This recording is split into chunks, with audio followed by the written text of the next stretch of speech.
Hello guys, and welcome to my June TBR picks.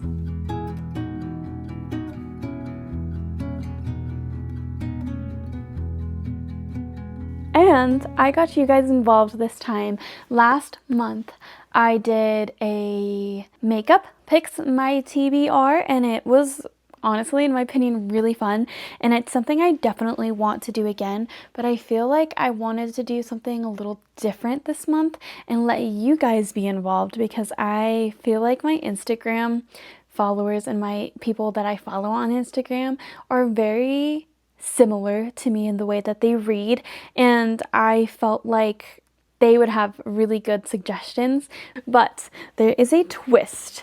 I let my Instagram stories pick my TBR for the month of June. This is not an original idea from me, so go check out SaraCarrolli.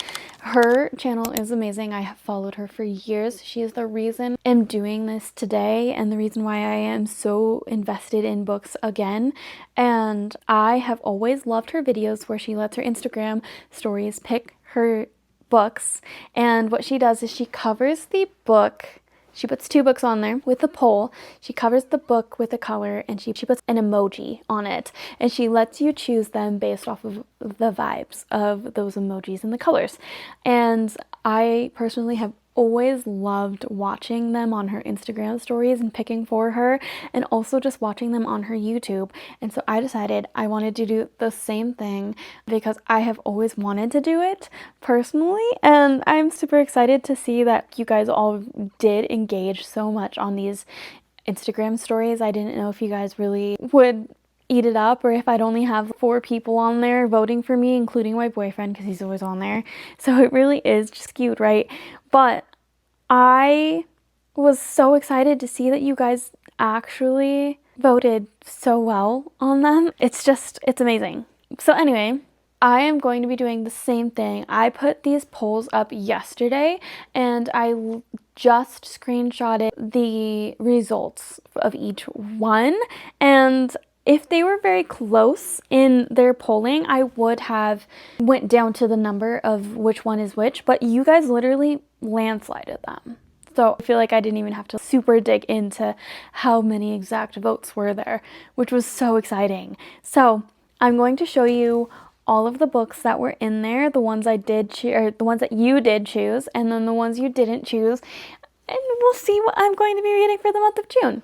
So for the first poll, I put up, for the first post, I put 2 books up there. One was with a tan background and a crow and a crown. That, I think, kind of tricked people. I mostly just put the crown because there is a crown on the cover of this book, and then the crow is just fit the black aspects of this cover as well.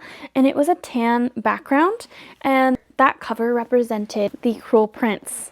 And then for the second book of the month, it was Carval by Stephanie Garber.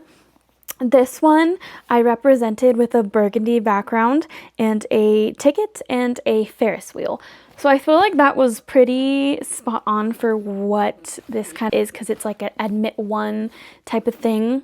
So for these books, they're kind of similar in the genre of what they are. So I feel like that was kind of easy for you guys to guess that it was a fantasy book. For Cruel Prince, it is Jude was 7 when her parents were murdered and her 2 sisters were stolen away to live in the treacherous high court of Fairy. 10 years later, Jude wants nothing more than to belong there.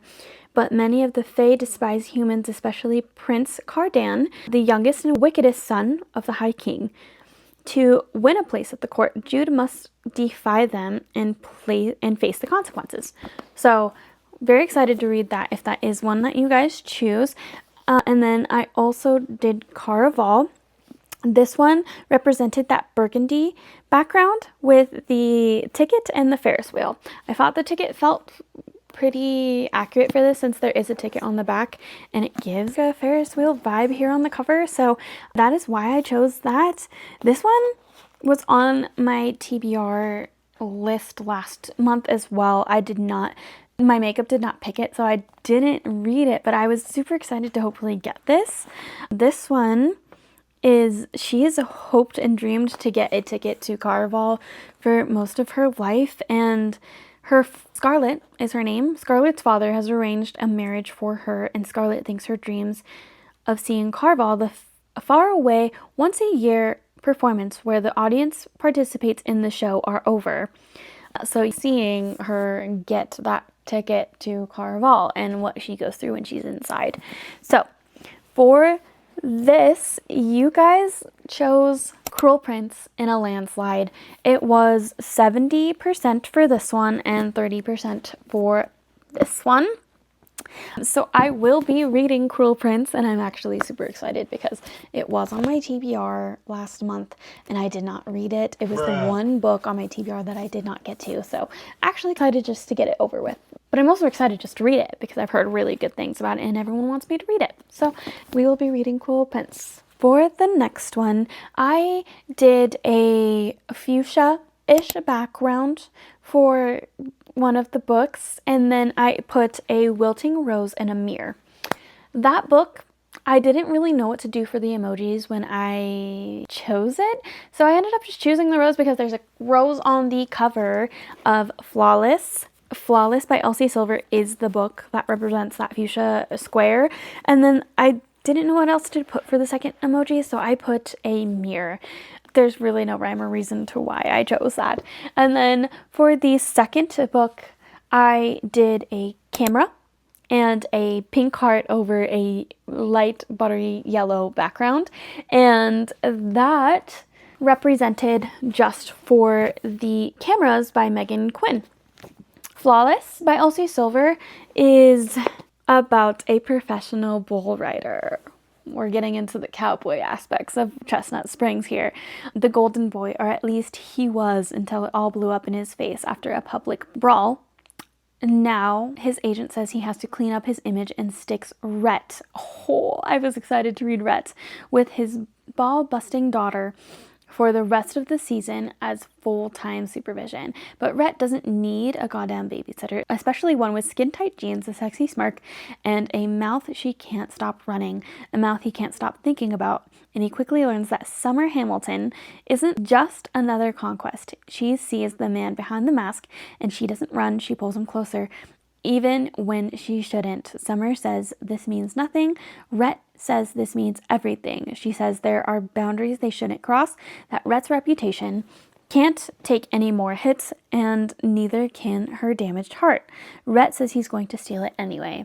I want to read this because I really liked Powerless, and I want to continue the Chestnut Springs series, so I hope you guys choose this, but I'm also not upset with you guys choosing Just for the Cameras.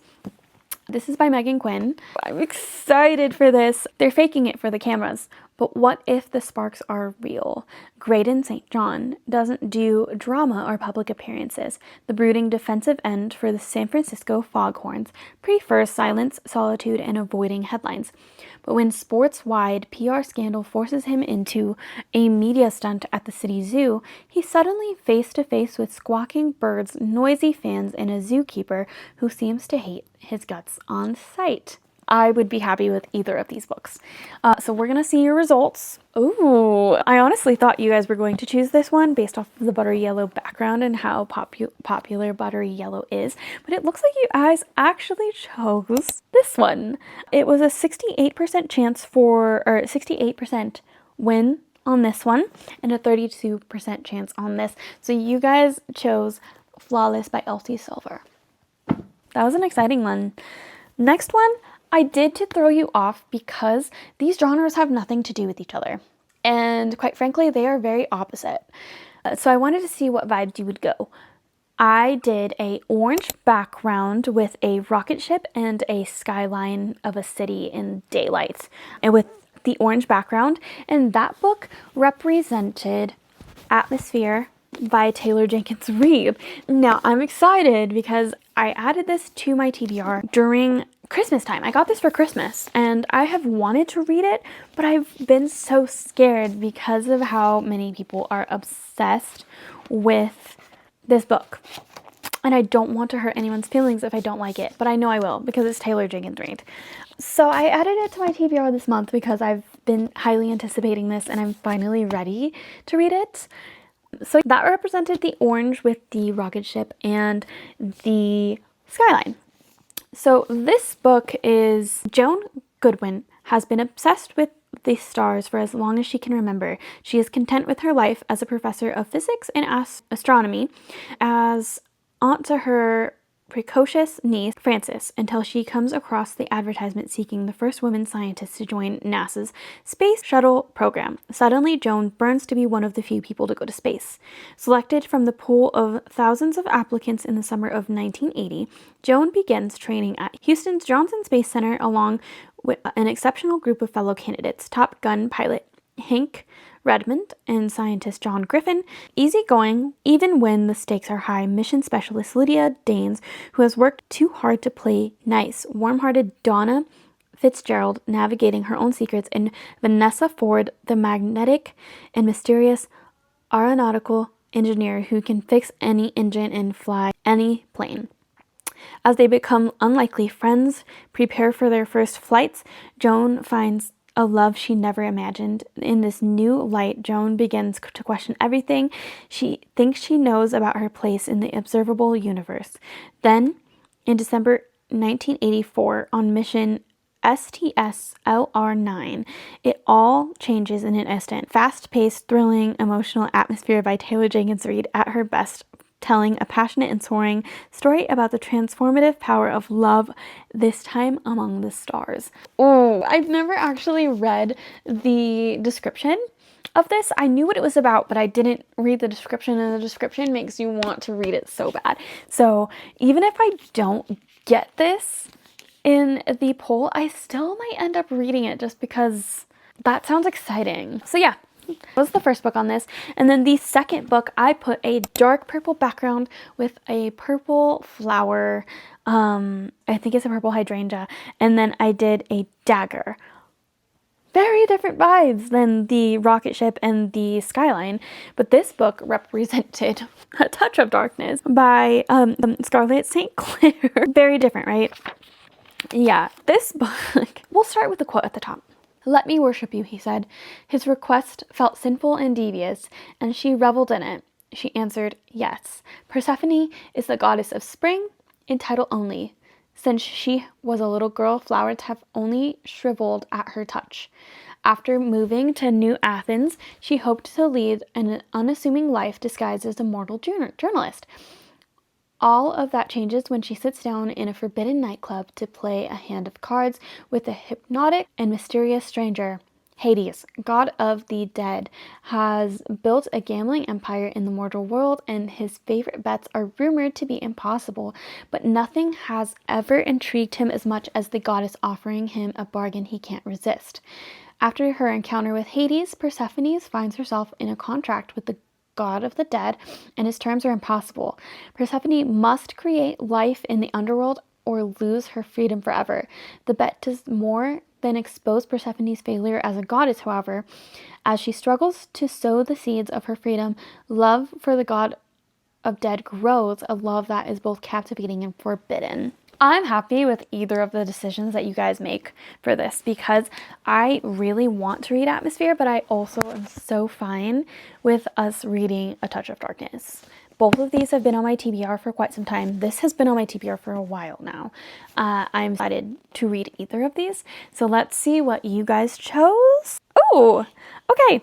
You guys really love the fantasy looking emojis. You chose A Touch of Darkness, 68%, 32% for the Atmosphere. Like I said, I still think I might pick this up if I get through the rest of these books, so maybe, but we are reading A Touch of Darkness.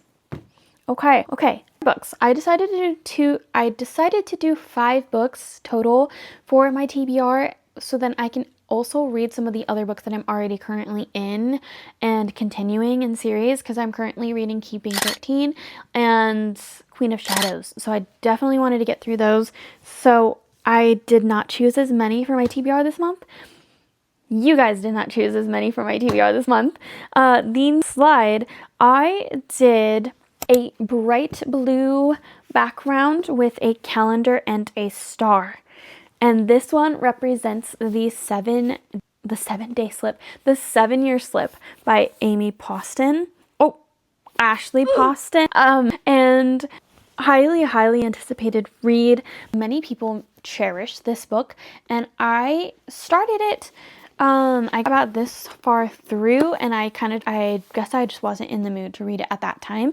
And this was a while ago, but I'm in the mood to read this now. I know my friend Jordan is also going to be reading this soon, so I thought, why not?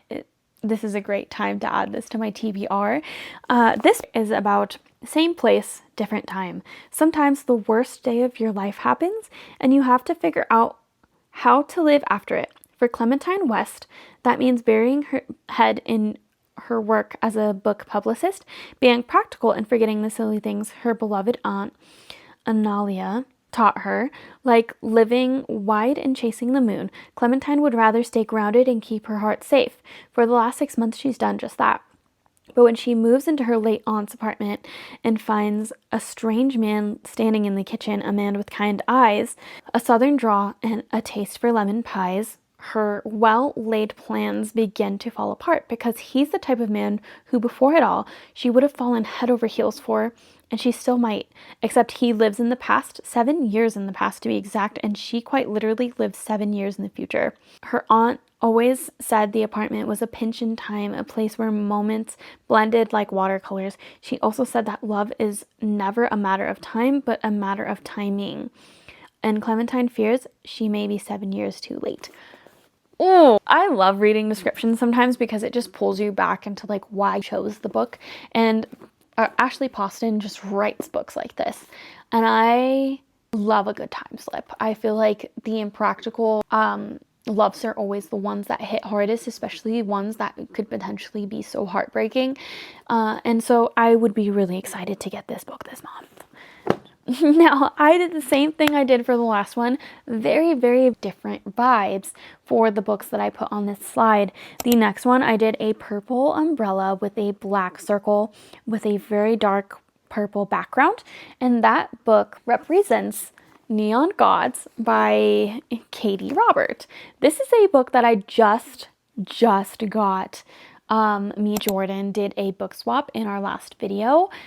So check that one out, because we went and got each other a book at Second and Charles, and this is the book she got me. This has Persephone in it and Zeus. So it looks like I definitely was in the vibe to do some Greek gods this month, considering the amount I put into my TBR.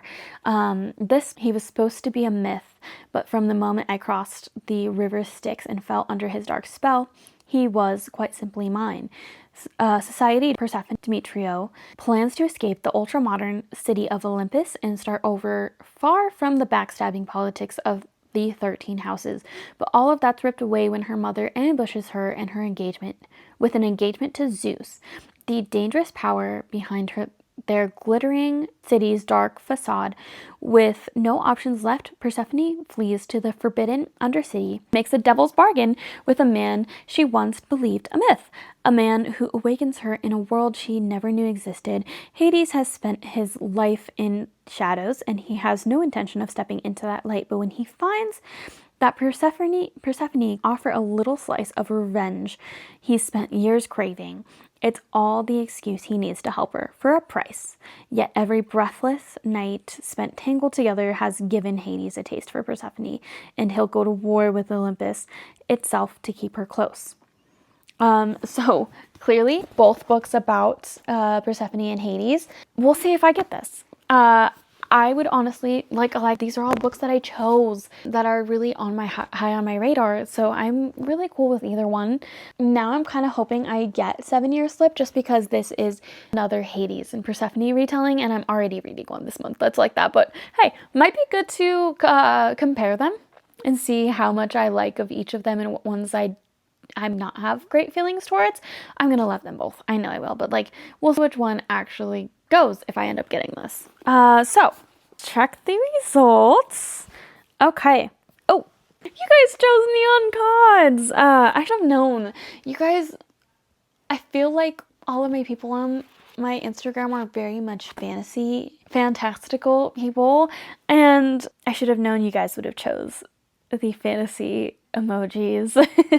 So yes, you guys chose neon gods 71% and 29% for 7-Year Slip. I feel like once you find out what book was under that and that it was 7-Year Slip, you guys are gonna be kind of disappointed because I know you guys love this. But yeah, okay, reading both. We'll to compare them. Okay, and the last book, I chose 2 books, same author, same vibes. So we'll see which one from this author you guys chose. I did a bright blue background with a daisy and a white heart. And I don't know if you guys guessed this one, but it was pretty dead on the way I did this.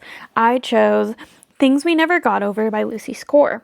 I realized once I posted the TBR video for last month that I had put the second book in this series on my TBR before putting this one on my TBR.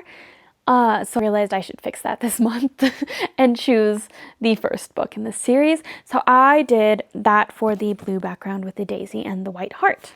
I also chose another book by Lucy Score. This is very recent by me from Barnes & Noble, and this one I put with a pink background, a disco ball, and a pink tulip, which I kind of feeling you guys would choose just because I definitely give off the vibes of pink disco balls, tulips, and it's very summery. I had a feeling you guys would choose that.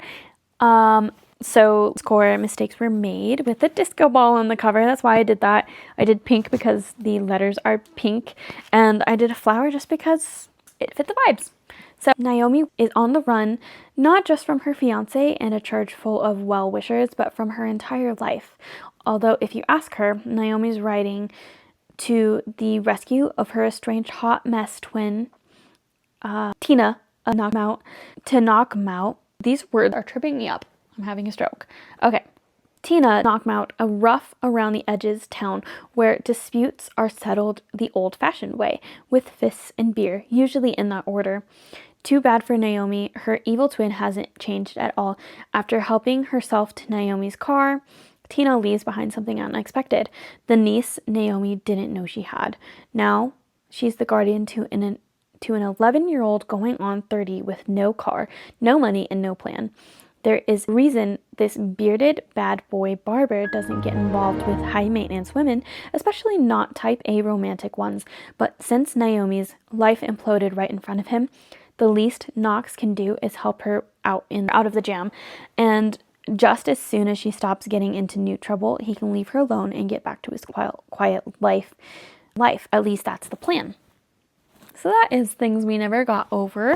And then Mistakes Were Made is he's looking for the perfect wife. She's looking for the perfect one-night stand. Literary Zoe Moody doesn't like small-town life, but here she is, exiled from Manhattan's publishing scene and trapped in tiny Pennsylvania town with her BFF only remaining client, Hazel. The problem, she's totally broke. All she needs is Hazel's next romance novel to become a gigantic hit, and Zoe will be back in New York. Nothing will stand in her way. Nothing except her 6'2" landlord, Gage Bishop. He's smart, serious, and sexy. Worst of all, he's ready to settle down. Zoe might be the most beautiful woman Gage has ever met, but it's clear they're all wrong for each other. She's allergic to commitment and can't work a calendar app. He's looking for a wife and has the next 5 years all planned out. She's afraid of animals. He literally lives in a barn. But when the world is rocked by a devastating family secret, he turns to Zoe for one night to forget everything. That one night might just change everything or ruin it. These both are good, but I'm definitely feeling this one. So if I get this one, I would be very, very happy. So let's the results.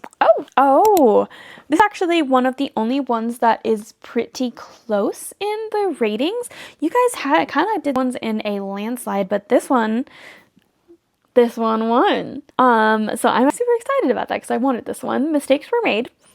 You guys did 55% for this and 45% for this. So this one won. That's it. You guys chose all of my TBR. So for the month of June, you guys chose Mistakes Were Made by Lucy Score, Neon Gods by Katie Robert, A Touch of Darkness by Scarlett St. Clair, Flawless by Elsie Silver, and The Cruel Print by Holly Black. Along with this, I will be reading Keeping 13 because I am currently reading the Binding 13 series, and I'm also going to be hopefully finishing Queen of Shadows. I've been kind of slow to get through that one, but those are the books I'll be reading, and maybe this one too. But we'll see how it goes for the month of June. I will see you guys in the next video. Thanks for watching, and please let me know if this is something you guys really liked. I feel like my Instagram stories really liked it, so I hope that you guys enjoy it too. And give some ideas of what I can do to pick my TBR next month. I really enjoy your guys' recommendations, and I want to see what you guys want to see on my YouTube channel. So go ahead and leave other YouTube videos as well down in the comments. If you got this far in the video, go ahead and comment a disco ball emoji just because of this guy right here. Other than that, I will see you guys in the next video, and you have a good start to your month.